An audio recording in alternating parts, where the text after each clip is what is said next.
She's a godsend. Bubbly personality, loving heart, giving, just joyful in nature. She's a fighter too. She's joyful and she's laid back, but if it's a chance for her to put up a fight to try to save her life, she's gonna do everything she can to put up a fight. And I was telling my husband and I were talking today, she was just so happy, or yesterday, she was just so happy all the way up until I talked to her at 9:19. She was just so happy. And anybody that knows our daughter knows she loves food. And the fact that she was willing to give me her meal because they left her meal off meant a lot to me. And when she got home, I was gonna give her a big hug and tell her thank you, because I know you love your food. That's the parents of Carlee Russell asking the public for help locating the 25-year-old nursing student who completely vanished the night before from an Alabama highway after calling 911 to report spotting a toddler on the side of the road. Starts with breaking news. That breaking news this morning, family police looking for this woman, 25-year-old Carlee Russell. The details surrounding her disappearance are alarming. Hoover police say she disappeared from the side of I-459 around 9:30 last night after she called 911 to report a toddler walking on the side of the interstate near exit 10. Now, after calling 911, she stopped to check on the child, called a family member to tell them what was going on. Well, that family member lost contact with her. The line, however, remained open. Now, when Hoover police arrived to where she was last seen, they found her car still running with her belongings inside, including her phone and smartwatch, and they have not received any reports of a missing toddler. So we are certainly following this very closely this morning. Family and friends are meeting at the Hoover Met right now to get the word out, but to begin a search as well for Carlee Russell. And our Jonathan Skinner is live there now with the latest on that. Jonathan? Hi, Mike and Janice. Yeah, we're here with the family and friends as well as the parents, Carlos and Talitha Russell. Thank you so much for being with us today. Thank you. Thank you all for the coverage. Yes, ma'am. So first, what's sort of the last thing you remember as far as seeing Carlee and as far as hearing from her as well? Yes, I last spoke with Carlee about 9:18 last night. She left Taziki's and was headed home. She picked both herself and me and herself up food. Then she talked with my daughter-in-law about 9:36. She told her she saw a child on 459 right before exit 10 that appeared to be 3 to 4 years old by themselves. She's pulled over. She called 911, but in the process, at some point, she got out the car. My daughter-in-law could hear her asking the child if they were okay. The child didn't respond, or at least she didn't hear her respond. He or she respond. And then she heard our daughter Carlee scream. And from there, all we could hear was noise, background noise in her phone, which we later found out was noise from the Interstate. And so they have found her wig and her hat and her cell phone that were in close proximity to her car.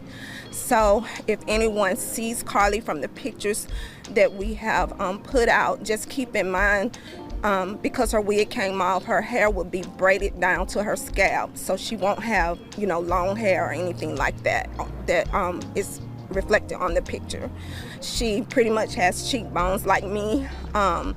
Pretty much our face is the same structure. So that's pretty much all the information we have. We do have some indication that there may have been a gray vehicle that a trucker saw that pulled in front of her car at some point as they were passing along the interstate. Yes, ma'am. And that's all the information, or at least we have at this time. So I just ask everyone, if you would, pray. We are trusting God. We are staying positive. We are not allowing any negative thoughts to enter our minds. So all that we're doing is trusting God, believing God that our daughter will be brought home safely. It was so much about this story that really had the public on edge. First, it was the baby being left alone on the highway in the dark. For those of you aware of the area, it's not really a well-lit location on 459 in Hoover. So anyone seeing a toddler out there alone would be worried for their safety. Carlee called 911. She made the report, then got off the phone with them and called her brother's girlfriend. Another scary part of the story was her getting out of the car to check on the child. The child appeared to remain silent, but the loud screams from Carlee, that part being repeated, was just heartbreaking and frightening because people believe whoever allegedly snatched her from the highway is still on the loose. This whole situation quickly moved through social media and the manhunt was on. All eyes on Alabama. Hundreds of people on ground searching for her, from law enforcement to search and rescue organizations, family, neighbors, and so many people from the general public who didn't know who she was, but the story touched them and they wanted to help. This included a multi-state search that even went outside of Alabama. Then activist Tamika Mallory, she came out. She stirred the pot, shook the table, and just really bringing in this layer that wasn't really fit for this situation. She wrote this on IG, thinking about the equipment and technology that was used to search for the rich white men on the submarine. Has Alabama deployed rescue dogs, human motion detectors, air search equipment, whatever rescue procedures and personnel that can help with a search and rescue should be in motion right now. They had a time clock for the submarine. We know there's a very serious timeline for people who go missing. So we need activity for Carlee Russell. What Tamika didn't understand is that a lot of resources had been used to find Carlee. This was not one of those situations that was just swept under the rug. Lots of resources used, lots of people used, and not just black people, but you had white people out there looking for her too. So this comment that Tamika made, it had black people mostly arguing with each other, trying to find people to blame for this, from blaming white people to blaming black men. It was just crazy. Meanwhile, the people that was focused on the real work and not just chasing another ambulance or another tragedy for corporate sponsorship, those people kept looking for her. And then this happened. 11 Rescue 11 respond 2029 nominally passed. Unresponsive female. 11 Rescue 11 nominally passed. Adult female unresponsive is breathing. Police are en route. Stage for police. Engine 5 responding. On July 15th at 10:44 p.m., after being missing for 48 hours, a miracle happened. Carlee made it back home to the front steps of her parents' house. Her parents called the police and told them that Carlee made it back home on foot. The 25-year-old woman told her parents that she walked home. She was then transported to the hospital, and according to the 911 call, they reported that she was unresponsive but breathing. Carlee did get checked out at the hospital, and the next day she went back home. We start this morning with late breaking news. Carlee Russell returns home days after she disappeared from the side of I-459 in Hoover. WVTM 13's Maddie Davis joins us live from Hoover this morning. Maddie, what have you learned about her return? Well, Magdala, Hoover police tell us they got a call that Carlee returned home to her family's house here in Hoover, leaving many with questions this morning. Her return to home ending a 48-hour search, grabbing national attention, and police began investigating when she was reported missing Thursday night after receiving a call from her saying she saw a toddler on the interstate. A search for her continuing through the weekend, but ending around 10:45 last night when police got that call that Carlee was home. Hoover PD responding to the scene to investigate, and fire medics also arriving to assess Carlee and transport her to the hospital. From what we were last told, Carlee remains in the hospital this morning. However, those circumstances surrounding her disappearance remain unclear. Magdala. Well, Maddie, there are so many questions remaining around this, surrounding her return, though. So can you go into details with how we started on this? Well, Magdala, it all goes back to Thursday night, right after 9:30 that night. Hoover 911 Center received a call from Carlee saying she saw a toddler walking on the side of I-459. Her family also reports getting the same call from Carlee before hearing a scream. Police arrived on scene and found her car, her phone, her watch, and her wig, but there was no sign of Carlee or a toddler. Friday morning, a full search party gathered at the Hoover Met. Hundreds of volunteers showing up over the weekend, many heading out to our neighboring states as well. And as that search for Carlee continued, a reward of $50,000 was offered for her safe return. And then again last night, Carlee showed up on her family's doorsteps in Hoover and was taken to the hospital to be checked out. I know many people, again, like I said, asking questions right now. We are hoping to ask authorities some of those questions and get some more information. We will let you know as soon as we do. Live in Hoover, I'm Maddie Davis, WVTM 13. Once the news got around that Carlee was safe, people started looking at the video that was released from the Interstate camera showing the moment that she pulled over on the side of the highway that night that she vanished. They didn't see a baby in the video, which led to more arguments online between people who did not see the baby and others who did not want them to mention it and just wanted everybody to be happy that Carlee made it home safely. But that video that was released, along with other information in the case and a lot of unanswered questions, well, that led to much speculation. And a lot to unpack in this story. So let's welcome now former FBI Special Agent Stuart Kaplan. Stuart, thank you so much for being here. Let's dive right in. Police say this is an ongoing investigation. What are they doing right now to either validate or invalidate her story? Well, I think certainly if you look at the physical evidence, and I would start obviously with the video evidence of the camera that picked up the car along the interstate, certainly the camera or the video does not in any way show a toddler near or in any proximity to where she ultimately stopped. In fact, if you watch the video, she actually goes down the highway for a good distance before she finally comes to a stop. The first thing as an investigator, I think anybody could appreciate that if you saw a toddler in the middle of the night out there on an interstate, you would stop your car instantly and get out frantically and try to protect that child. The behavior of seeing the car continue down the highway, number one, is inconsistent with the belief that in fact there was a child along the road. Also, I think you would understand and appreciate and anticipate that other motorists would have made the same observations and would have called 911 or would have stopped their vehicles, obviously to render aid to this child in obviously grave danger. So those are the obvious direct evidence that I would have a problem with. Then there was silence. Not much from the media, no coverage at all on the baby, and absolutely no discussion about the dangerous person or people who snatched Carlee. More and more people wanted to know what happened, while Carlee's parents gave a statement thanking the public for their help and concern. Over $63,000 was raised by Crime Stoppers of Metro Alabama to help find Carlee. Crime Stoppers said they would return the money to the donors, and then later the next day they said they wouldn't. As for Carlee's family, her parents said they needed privacy now that she was back home. Then a few days later, her mom and dad sat down for their first interview since reuniting with their daughter. What did you do when you saw her? We tried to hug her as best we could, but I had to stand back because she was not in a good state.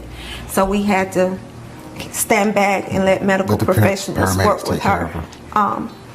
But it's okay. Last Thursday, police say Carlee called 911 to report a toddler walking alone on the interstate. She pulled over while on the phone with a family member who described hearing Carlee scream. Her vehicle's unlocked, running, all her personal belongings except for her phone. On the scene, police found no sign of Carlee or a child, and they say no children were reported as missing during that time period. The Russells waited in agony until Saturday night. There were actually just so many calls and texts from people who maliciously lied to us. I just didn't know people could be so evil.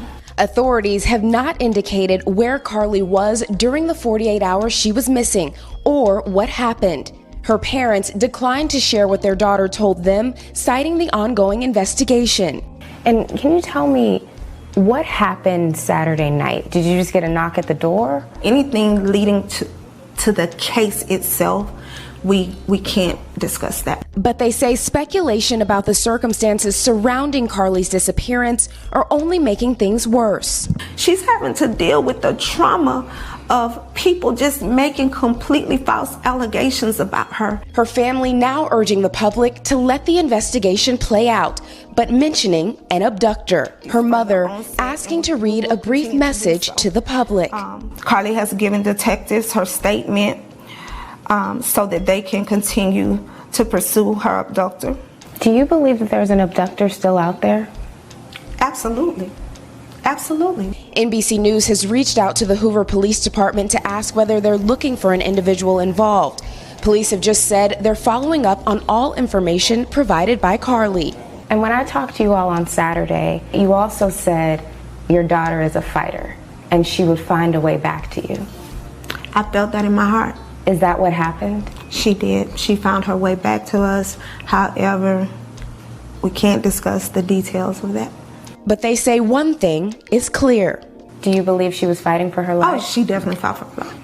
There were moments when she physically had to fight for her life, and there were moments when she had to mentally fight for her life. But she made it back to you. She made it back. When I saw this, the first thing that came to mind was that story out of Alabama from almost a year ago. That's where the young couple from Florida, UCF students, on vacation in Alabama, they stopped on the side of the road to help a woman who appeared to be having car trouble. If you don't remember how that ended, click the link below to watch that story. But yeah, that's what I thought about when I saw this. It was also mysterious that Carlee was the only one to see this baby. Usually when a baby is in a situation like that, dispatch, they are flooded with phone calls. Then her wig, her hat left on the ground, her purse there, her phone, everything. She had an Apple Watch, but she didn't have it on. So there was no way to see her location once she vanished. Then the toddler on the side of the road. Is puzzling that there's no search for this baby. But now even mentioning the baby is an argument for people who believe everybody should be quiet and shouldn't ask any questions. It's like I just needed all of y'all for a couple of days to spread the word, share this on social media, make law enforcement work harder on the case, donate money, people getting in their cars driving hours just to help with the search. And now it's like everybody should be quiet and don't ask anything. I do also understand that her parents, the mother and father, they've gone through a lot of stress over this. Then you had people saying it was the heavy media coverage that made whoever had her release her. That really didn't make any sense. People go missing every day. Some with no coverage, others with lots of coverage. And that doesn't motivate anybody to release a person they have. They really wouldn't want to release them because now a free person could tell all the details about them. With Carlee's parents, they maintained that their daughter was taken. Carlee's boyfriend said the same thing. But any logical person would have to admit that there's speculation only because of the inconsistencies in the story. Some people believe it's a lie and others believe the story is true. Good thing the police, they're definitely looking into all possibilities, and I'm looking forward to their report after the investigation is over. What I really want to know is, where is the baby? And why isn't anyone looking for this baby? It's the baby that made this whole story, and now there's no talk about it. Remember, it's the baby that law enforcement rushed out there to the scene for. Then Carlee attempting to save the baby in danger is what made everyone gravitate towards helping her. So now that we know where Carlee is, when are we going to find out where this baby is? And you know what? That's all I got to say here until the investigation is over. Let's go ahead and get the conversation started. Please answer the question below. Can anybody tell me, in your opinion, where is the baby? Don't forget that you can support this channel as well. Links to Cash App and PayPal are below. Ladies, fellas, want a balanced analysis, want the truth from a woman's perspective? Then you're going to want to subscribe to this channel and don't forget to like and share.